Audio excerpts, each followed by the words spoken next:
À une vingtaine de kilomètres de Draguignan, dans un domaine nommé la Magdeleine, nous allons nous intéresser à l'utilisation de l'eau comme ressource du Moyen-Âge à nos jours.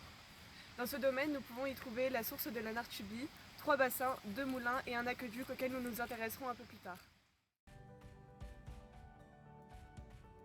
Nous voici au XIVe siècle, à la date de création du domaine. Un peu plus haut dans la colline se trouve un village dépendant de la ferme, dans laquelle nous cultivons des pommes, du raisin et élevons quelques bêtes. Les moines nous apprennent des techniques d'irrigation afin d'irriguer nos champs et de faire boire nos bêtes.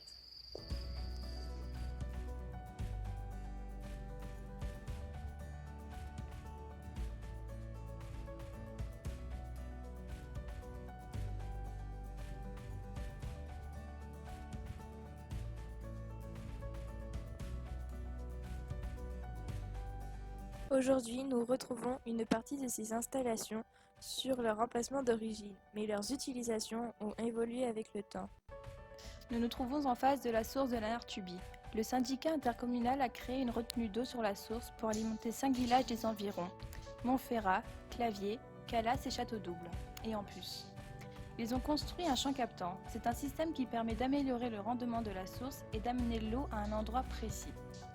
Une partie de l'eau qui sort de la source va directement dans la rivière, une autre partie est dirigée vers le domaine de la Magdeleine, et le reste est capté pour les villages des alentours. Cette source qui coule toute l'année va se jeter dans l'Argence, au niveau des Arcs. C'est cette même rivière qui est responsable des inondations de Draguignan en 2010.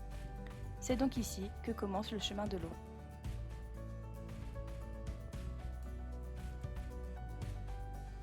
En suivant ce canal, dont les berges sont retenues par les racines du peuplier noir, nous arrivons à 2 petits bassins qui alimentent le plus grand. Ces 2 bassins vont augmenter la pression de manière à entraîner la roue du moulin à huile. Cette force aurait une action mécanique sur le moulin.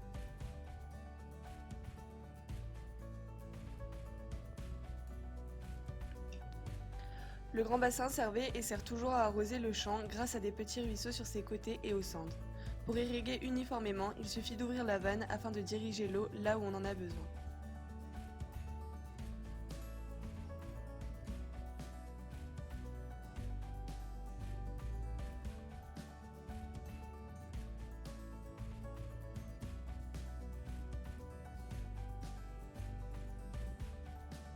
Une fois que l'eau avait fait tourner la roue du moulin, elle passait par un aqueduc.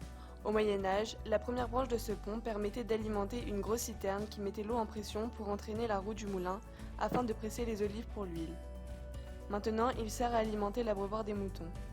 La deuxième branche de l'aqueduc, quant à elle, permet d'irriguer les champs de vignes, mais malheureusement, les anciens propriétaires du domaine ont détruit une partie de celui-ci en 1950 environ.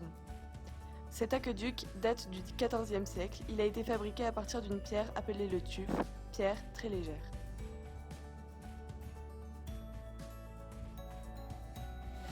Au Moyen-Âge, il était utilisé pour fabriquer de l'huile d'olive qu'on recueillait à la feuille.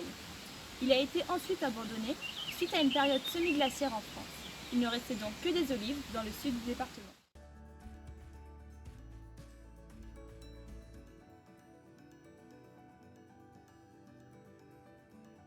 La découverte du gypse dans la colline au XIXe siècle donnera une seconde vie à ce moulin, qui aura la fonction de fabriquer du plâtre. Pour ce faire, les pierres utilisées seront broyées et brûlées. Aujourd'hui, ce moulin sert de bergerie.